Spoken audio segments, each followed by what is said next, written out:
मैं भूख से बुरी तरह से निडाल थी। आंखों के सामने अंधेरा छा रहा था। बार बार चक्कर आ रहे थे। ऐसे में मुझसे कदम उठाना भी मुहाल हो रहा था। सर पर वो कपड़ों का गट्ठर मुझे मौत के मुतरादिफ लग रहा था। जैसे ही मैं गांव की हदूद में दाखिल हुई, मैं चकरा कर ज़मीन पर गिर गई और वो कपड़े भी ज़मीन पर गिर गए। एक नज़र मैंने अफसोस से उनकी तरफ देखा। अगर वो मिट्टी से गंदे हो जाते तो मुझे फिर से नहर पर जाकर उनको धोना पड़ता। बेबसी की वजह से मेरी आंखों में आंसू आ गए। मैंने रात से कुछ भी नहीं खाया था। भूखे पेट इतना भारी काम करने की वजह से मेरा मादा दुहाई देने लगा।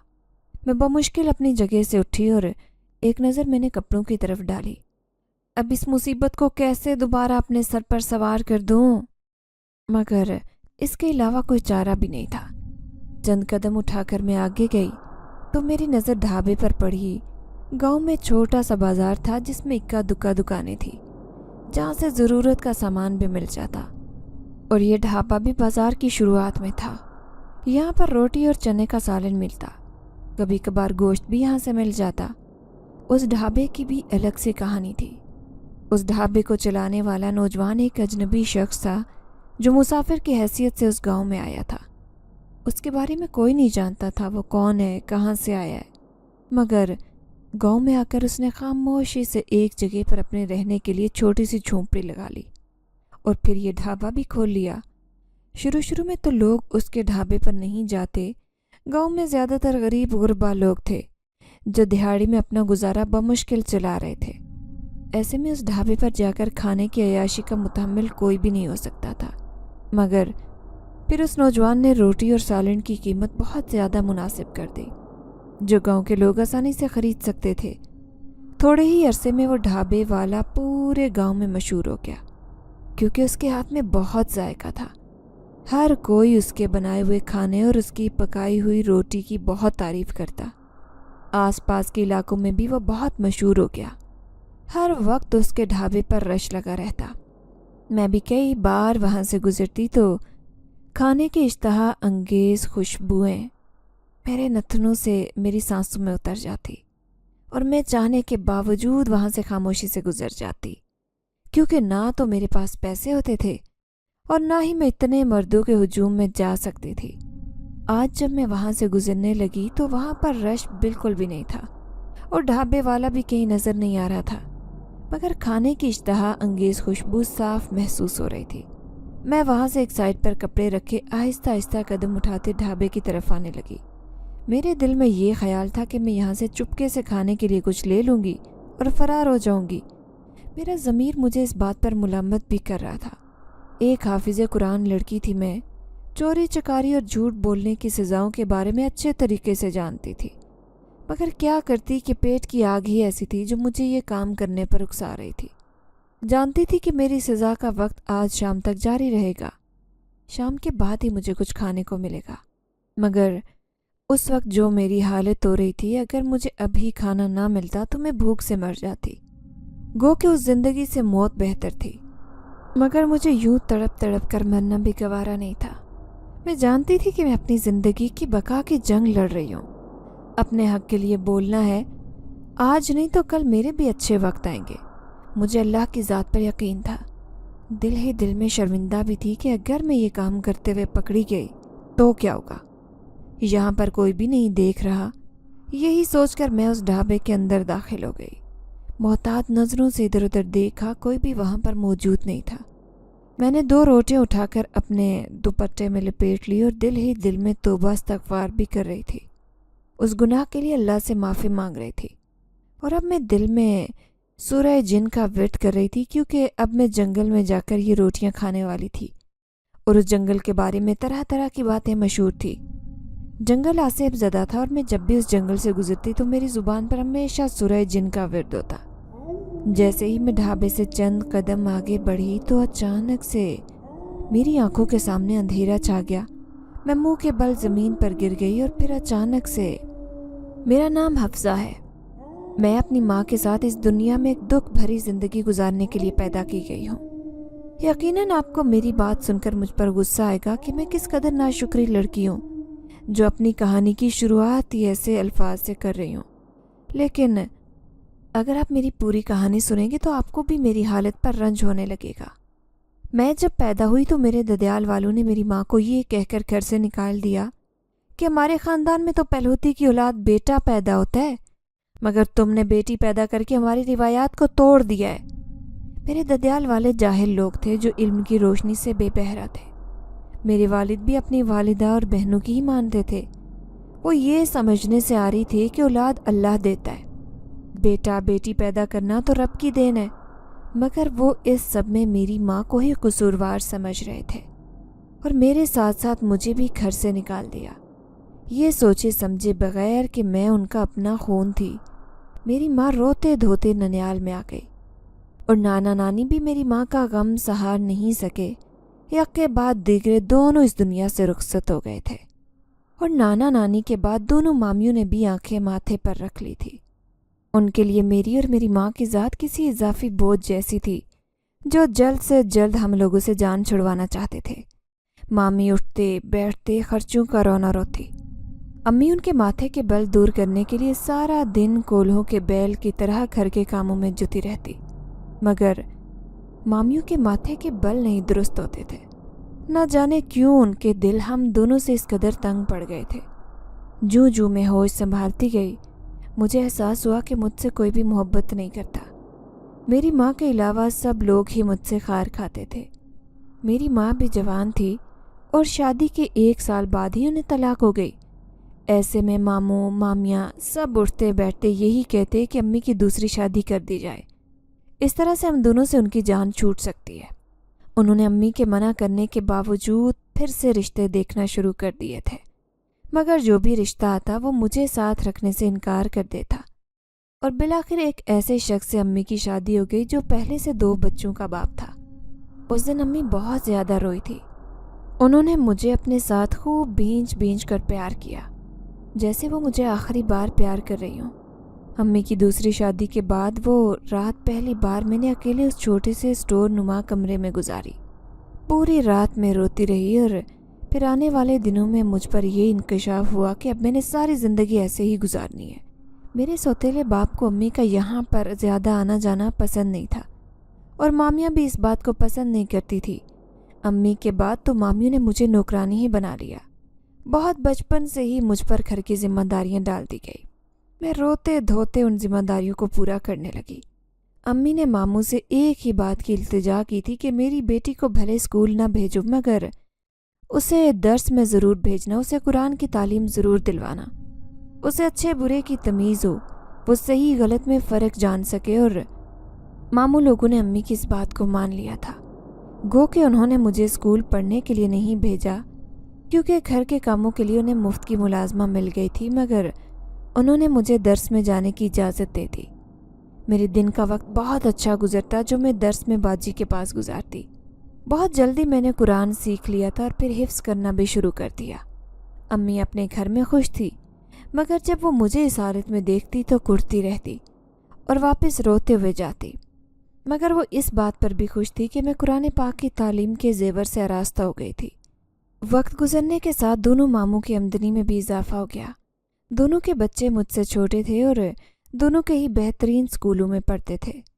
اب دونوں ماموں علیحدہ ہو گئے تھے۔ میں 1 مہینہ ماموں کے پاس رکتی اور 1 مہینہ دوسرے ماموں کے پاس۔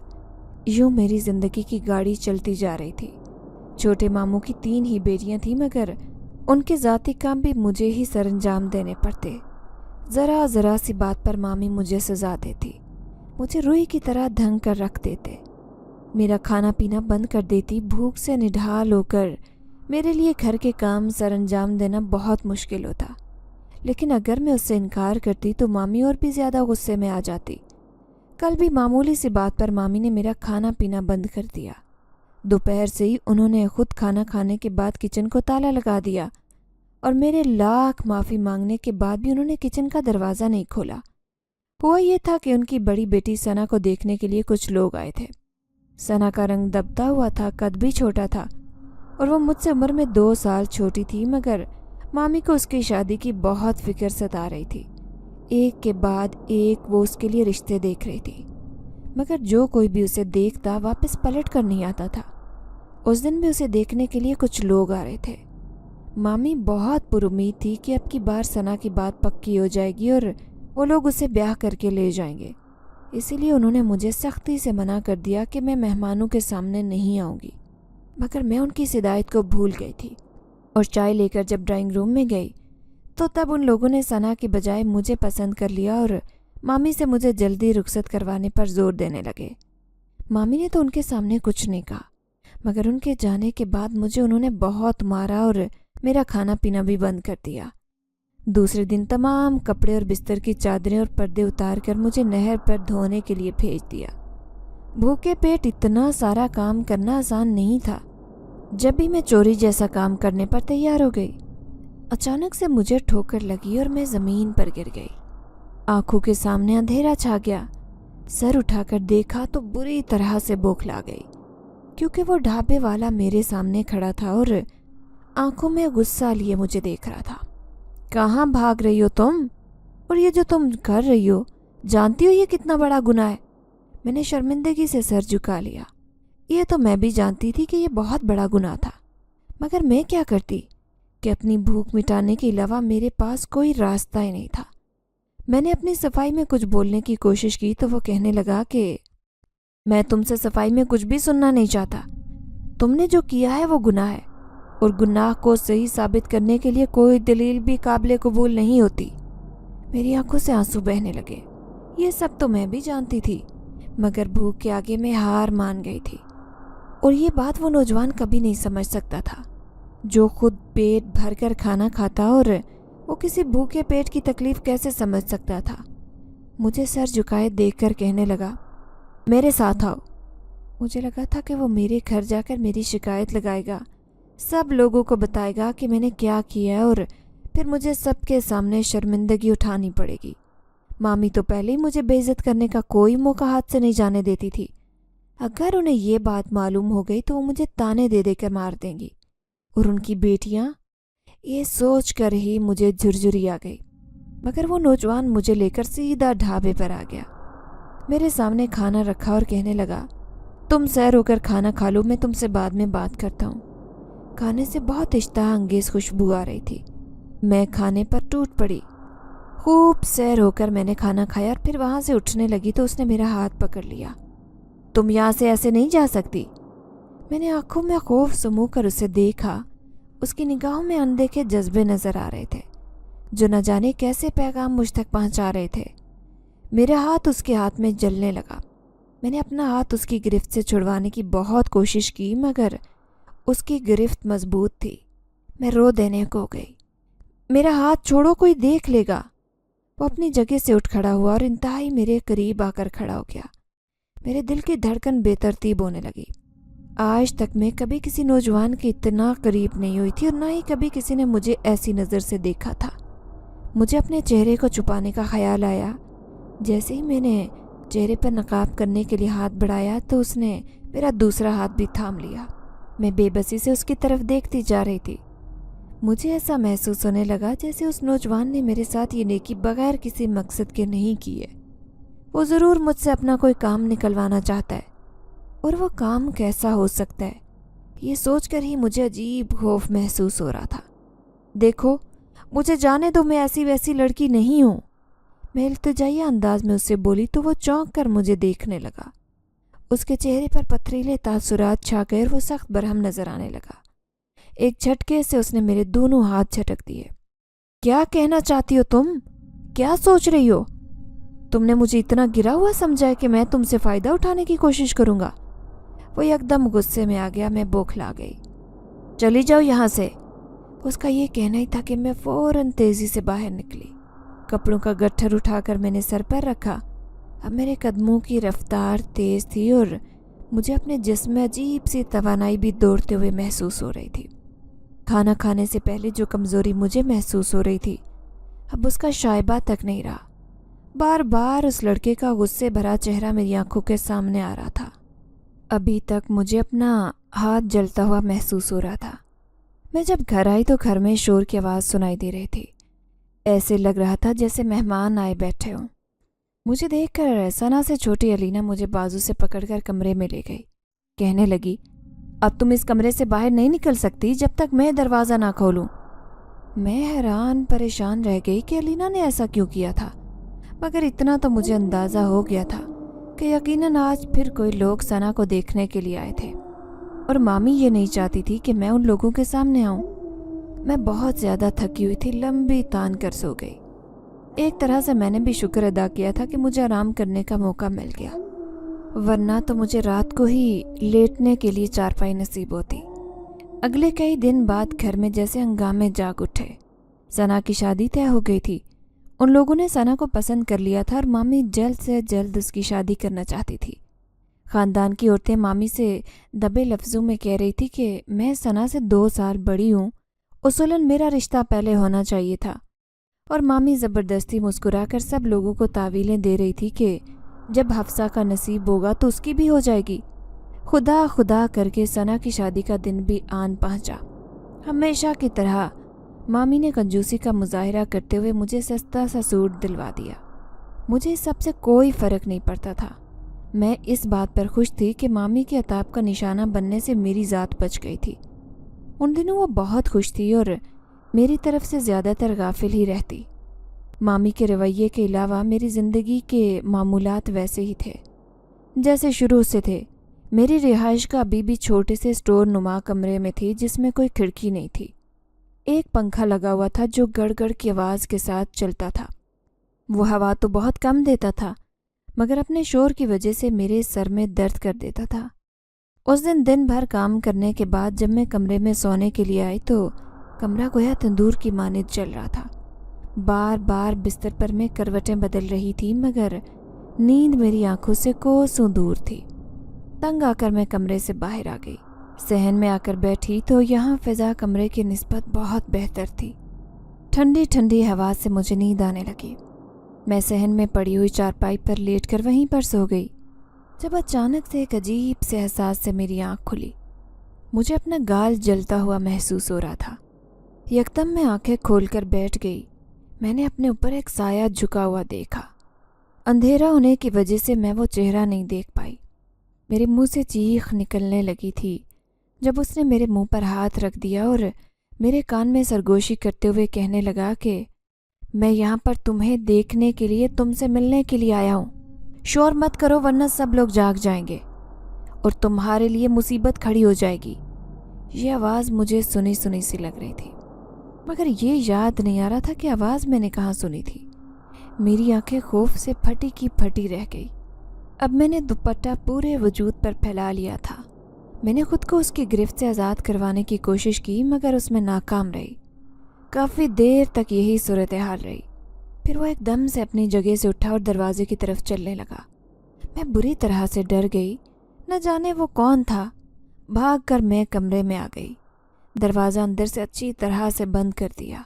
मेरा सांस दुखने की मानित चल रहा था। वो कौन था और घर में कैसे और क्यों दाखिल हुआ था? वो मुझे कैसे जानता था? तरह तरह के सवाल मुझे अपने घेरे में लिए हुए थे। अब खौफ ने मुझे इस कदर हिसार में ले लिया था कि मुझे गर्मी का एहसास कम हो रहा था। रात देर तक जागने की वजह से सुबह मेरी आँख दरवाज़ा चुरचुराने की आवाज़ से खुली थी। जब मैं दरवाज़ा खोलकर बाहर आई तो सामने ही मामी खड़ी थी। एक ज़ोरदार थप्पड़ उन्होंने मेरे चेहरे पर जड़ दिया। उनका अंदाज देखकर मैं बुरी तरह से डर गई। कहीं मामी ने रात को उस शख्स को मेरे पास देख तो नहीं लिया था?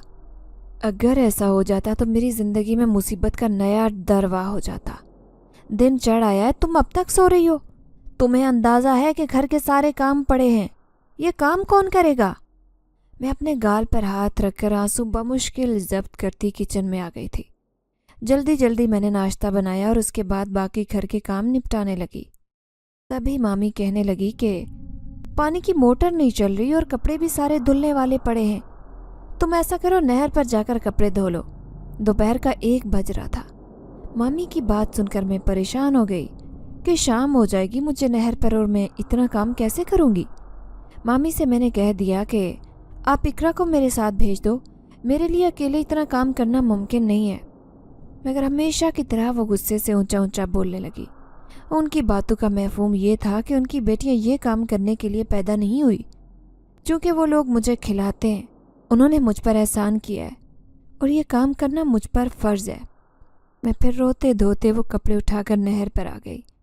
नहर पर इक्का दुक्का औरतें मौजूद थी जब वहाँ से जाने वाली थी। थोड़ी देर के बाद मैं वहाँ पर बिल्कुल अकेली रह गई थी। मुझे खौफ महसूस हो रहा था, बुरी तरह से डर लग रहा था कि मैं उस नहर पर अकेली हूँ और मैं इतना ज़्यादा काम कैसे करूँगी। मैं साथ साथ रो रही थी और सारे कपड़े धोकर अब सुखाने के लिए झाड़ियों पर डालने आ गई। नहर के साथ छोटी छोटी झाड़ियाँ उगी थी जहाँ पर कपड़े सुखाने के लिए डाल दिए जाते। यूँ तेज़ धूप होने की वजह से कपड़े आसानी से सूख जाते। मेरा अंदाज़ा था कि मगरिब की अजान मुझे यहीं पर हो जाएगी। हमारे गांव के आवारा लड़के अमूमन शाम के वक्त उस नहर पर नहाने के लिए आ जाते और अगर अकेले लड़की को देखते तो छेड़खानी से बाज नहीं आते थे। और मैं तो थी भी अकेली। मेरे बारे में तो सब लोग ही जानते थे कि मेरे आगे पीछे कोई भी नहीं है। ऐसे में सब लोग ही मुझे आसान हदफ समझते हुए तरनवाला समझकर निगलने की कोशिश करते थे। ये सब सोचते हुए जब मैं वापस पलटी तो ये देखकर मेरी आंखें फटी की फटी रह गई कि मेरे तमाम तर मैले कुचैले कपड़े धुले धुलाए एक जगह पड़े थे। मैंने अपनी आंखें मसल कर देखा, कहीं मैं जागते हुए ख्वाब तो नहीं देख रही। मगर ये ख्वाब नहीं, हकीकत थी। वो तमाम कपड़े जिनको धोने में मुझे कई घंटे लग जाते, वो चंद लम्हों में एक जगह पर धुले हुए पड़े थे। मैं खौफ की वजह से वहीं ज़मीन पर बैठती चली गई। आंखें फाड़े ये मंजर देखने लगी। मुझे ऐसे लग रहा था जैसे यहाँ पर कोई ऐसी नादीदा हस्ती है जिसने मेरी मदद की है, जो मेरे आसपास मौजूद है और किसी नादीदा हस्ती की मौजूदगी का एहसास जानलेवा था, जो मेरी जान निकालने के लिए काफ़ी था। मैं मरे मरे कदमों से उन कपड़ों को उठाकर बाकी झाड़ियों पर फैलाने लगी और ख़ुद हैरत भरी नज़रों से इधर उधर देखते हुए यही सोच रही थी कि आखिर ऐसा कैसे मुमकिन है। ऐसे वाक़यात तो मैंने किस्से कहानियों में ही सुने थे, कभी सोच भी नहीं सकती थी कि हकीकत में भी ऐसा हो सकता है। जब वो कपड़े खुश्क हुए तो उन्हें मैंने एक गट्ठर में बांध दिया और अपने घर की तरफ चलने लगी। जैसे ही मैं उस ढाबे के करीब पहुंची तो वो ढाबे वाला बाहर ही खड़ा था। मुझे देखकर मुस्कुरा दिया। उसे देखकर न जाने क्यों मेरे दिल की धड़कन बेतरतीब होने लगी। मैं उसके आस पास से गुजरने लगी तो उसने मेरा रास्ता रोक लिया। मैंने घबरा कर इधर उधर देखा। आसपास कोई ऐसा शख्स नहीं था जो हमारी तरफ मुतवज्जे होता। मेरा रास्ता छोड़ दो, मुझे जाने दो। अगर किसी ने देख लिया तो खामखा बात का बतंगड़ बन जाएगा। मगर वो तो जैसे कुछ सुन ही नहीं रहा था। कहने लगा, आज मैंने ख़ास तौर पर तुम्हारी पसंद का खाना बनाया है। अगर तुम वो खाना खा लो तो मैं सारी मेहनत मेरी वसूल हो जाएगी। मैंने हैरत भरी निगाहों से उसे देखा। मेरे लिए? मगर क्यों? जवाब में उसने मुंह से तो कुछ नहीं कहा, मगर उसकी आंखें कुछ और ही कहानी सुना रही थी। मैं बुरी तरह से घबरा गई। देखो, यहाँ पर अगर किसी ने देख लिया तो मेरे लिए मुसीबत खड़ी हो जाएगी। आप नहीं जानते कि मेरी ज़िंदगी पहले ही बहुत मुश्किल है और आप मेरी ज़िंदगी को मज़ीद मुश्किल मत बनाएं। मगर उसने मेरी सुनी अनसुनी करते हुए मेरा हाथ पकड़कर मुझे ढाबे के अंदर ले गया। यहाँ पर कोई भी मौजूद नहीं था। पूरे ढाबे में खामोशी छाई थी।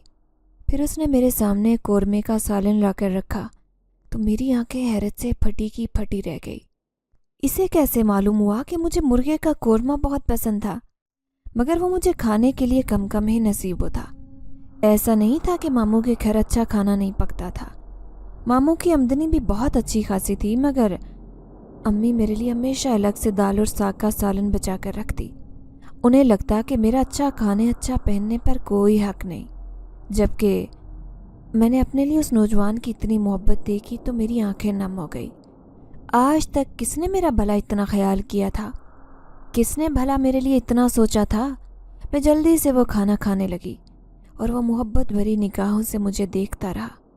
फिर जब मैं वहाँ से आने लगी तो उसे अपने पिछले रवैये पर नदामत का इजहार होने लगा। मैं उसे कहने लगी कि मैं तुम्हें गलत समझती थी। मुझे लगा कि तुम भी बाकी नौजवानों जैसे हो, जिसने अगर मजबूर लड़की की मदद की है तो वो मदद की इवज़ उसे कुछ खाना भी लेना चाहता है। उसने मेरे मुंह पर हाथ रख दिया। तुम ऐसी बातें मत करो, मुझे तुम्हारे मुंह से ऐसे अल्फाज सुनकर अच्छा नहीं लग रहा। मैं तुम्हें शर्मिंदा नहीं देखना चाहता। उस दिन मुझे भी गुस्सा आ गया। जब भी मैंने तुम्हें गुस्से से डांट दिया, माफ़ी तो मुझे तुमसे मांगनी चाहिए। तुम्हारे जैसी नेक और मासूम लड़की के साथ मुझे ऐसा रवैया नहीं रखना चाहिए था। वो मोहब्बत भरी निगाहों से मुझे देखते हुए बोला। मैं फ़ौरन वहाँ से आ गई। यही डर था कि अगर किसी ने देख लिया तो वो मामी तक ये बात पहुँचा देगा। घर आने के बाद भी मैं मुसलसल उसी के ख्यालों में खोई हुई थी। मेरे होंठों पर मुस्कुराहट खिली जा रही थी, दिल बेताब अंदाज में धड़क रहा था। तो क्या वो नौजवान मुझसे मोहब्बत करने लगा था? ये एहसास होना ही था कि मेरे पूरे वजूद में खुशी की लहर दौड़ गई। तो क्या मैं किसी के लिए इतनी अहम थी? अहम होने का एहसास ऐसा था जो मेरी तमाम तकलीफ़ों को भुला गया और मैं भी सुहाने सपनों में खो गई। दिन मामूल के मुताबिक ही गुजरते जा रहे थे। अब मामी अपनी दूसरी दोनों बेटियों की शादी करना चाहती थी। मैं इस बात पर हैरान रह गई कि वो दोनों मुझसे बहुत छोटी थी और मामी इतनी जल्दी उन दोनों को रुखसत क्यों करना चाहती थी। फिर एक दिन ये अक़दाम मुझ पर खुल गया कि दरअसल वो दोनों ही बुरे कामों में पड़ गई थी। वो शहर के कॉलेज में पढ़ती थी और शहर में उनकी कुछ ऐसी लड़कियों से दोस्ती हो गई जिनके लड़कों के साथ दोस्ती थी। ये दोनों बहनें भी उन सहेलियों की बातों में आकर गलत कामों में पड़ गई और मामी को ये बात मालूम हो गई थी। मामू को इस सबसे पोशीदा रखकर वो उनकी जल्द से जल्द शादी करना चाहती थी। मामी को बदनामी से बहुत डर लग रहा था और ये जानकर मुझे बहुत अफसोस हुआ। मामी मेरे साथ जैसी भी थी अब वो ज़्यादा परेशान रहने लगी थी। अब उनका रवैया भी मेरे साथ बदलने लगा। शायद उसकी वजह ये थी कि बेटियों की कमज़ोरी जानकर उनका अपना दिल नरम पड़ गया और वो अपनी बेटियों के नसीब से डरने लगी थी। मैं जब कपड़े धोने के लिए नहर पर जाती तो अक्सर ढाबे वाला लड़का जिसका नाम उस्मान था वो ढाबे के बाहर खड़ा होता और मैं उसके साथ उस ढाबे में एक अच्छा और खुशगवार वक्त गुजार कर घर वापस आती। मैं अक्सर सोचती कि न जाने मामू मामी मेरी उस्मान के साथ शादी करेंगे या नहीं। कहीं ऐसा ना हो कि वो उस्मान के रिश्ते से साफ इनकार कर दें। अगर ऐसा हो गया तो मैं अपने हक़ के लिए डट जाऊंगी। फिर मैं ख्यालों ही ख्यालों में ख़ुद को उस्मान की दुल्हन बना देखती तो शर्मा कर सर झटक कर रह जाती।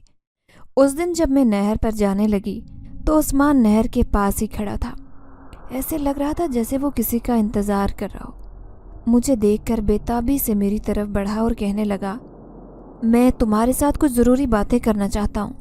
क्या तुम आज रात को घर से बाहर आ सकती हो? उसकी बात सुनकर मैं घबरा गई। घर से बाहर निकलना मेरे लिए मुमकिन नहीं था मगर उसे इनकार भी नहीं कर सकती थी।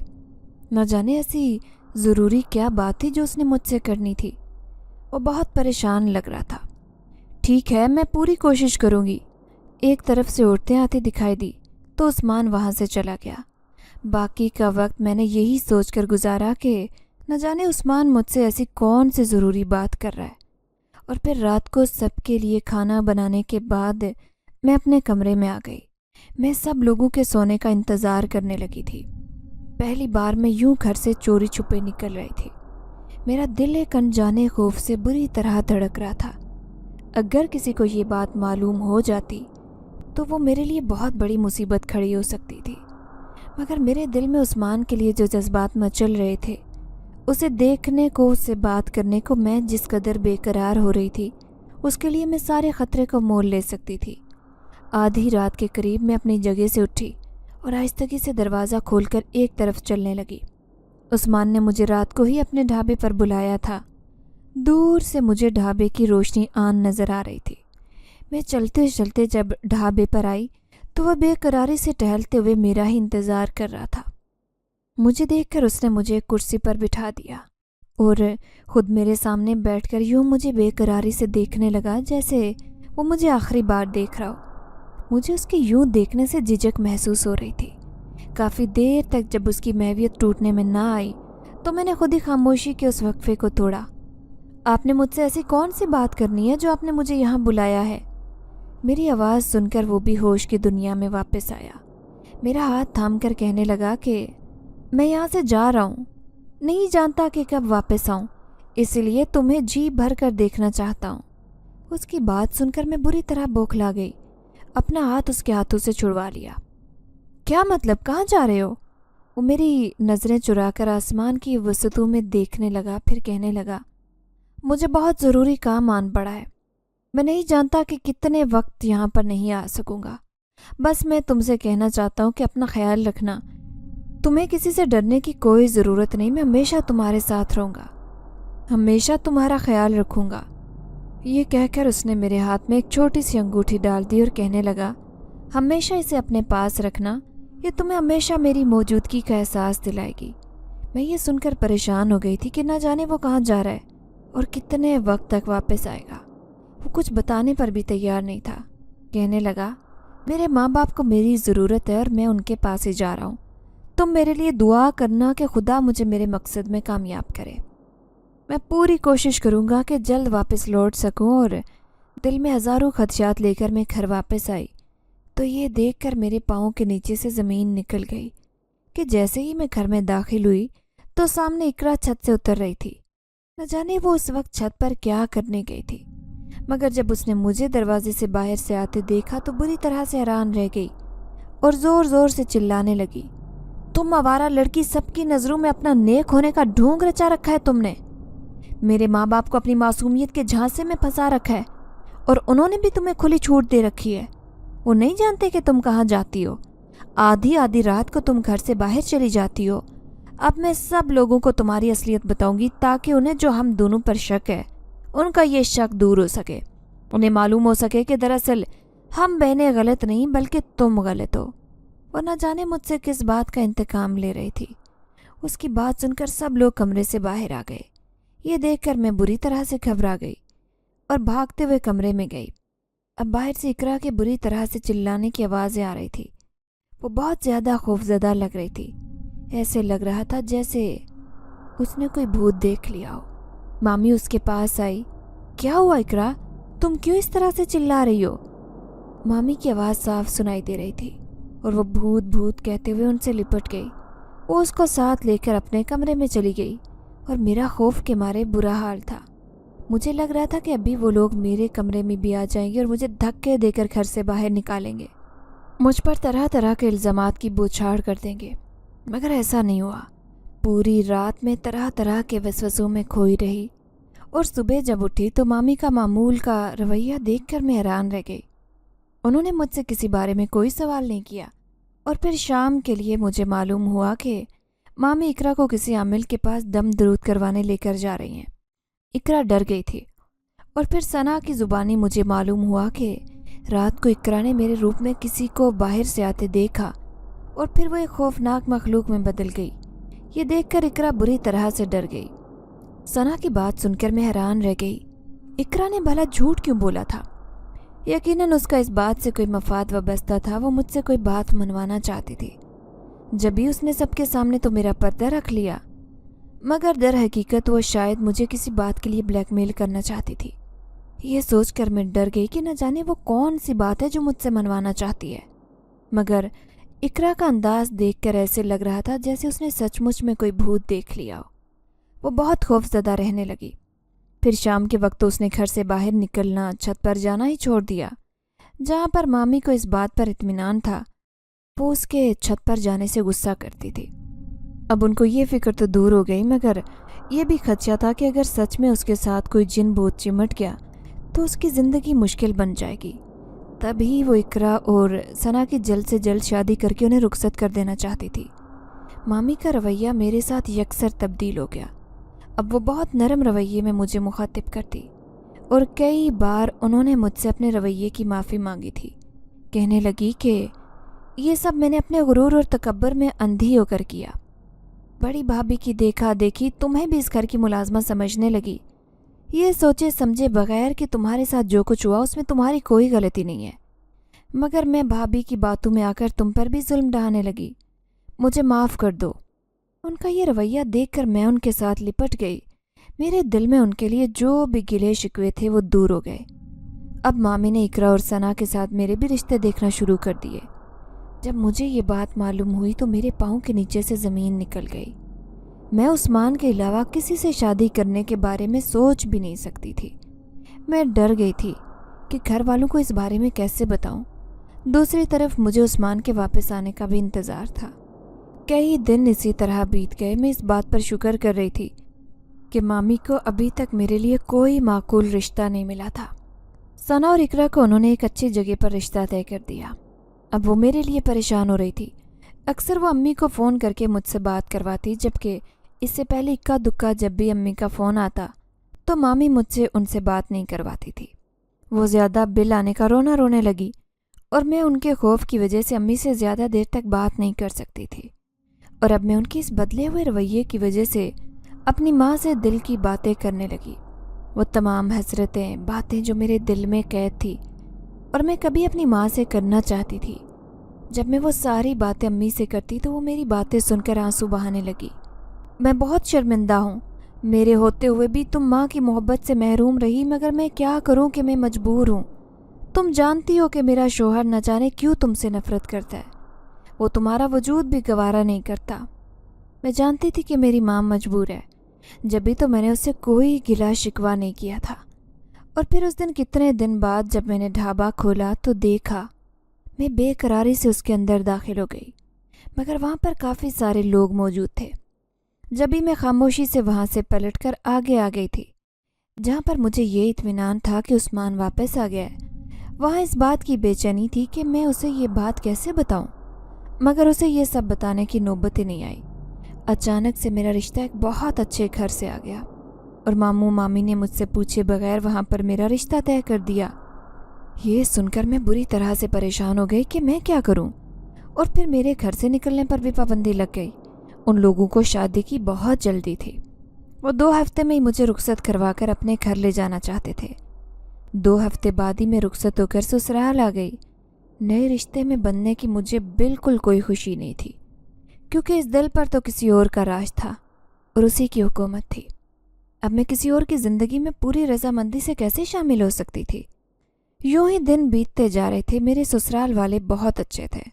मेरा शौहर भी मेरा ख्याल रखता, मुझसे बहुत मोहब्बत से पेश आता, मगर मेरे दिल का एक खाना हमेशा के लिए खाली रह गया, जो चाह कर भी मेरे शौहर की मोहब्बत से भर नहीं पा रहा था।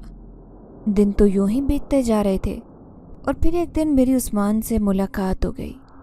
उस दिन मैं अपनी सहेली के घर जा रही थी। जब रास्ते में मुझे उस्मान मिला तो मैं उसे देखकर ठटक कर रह गई।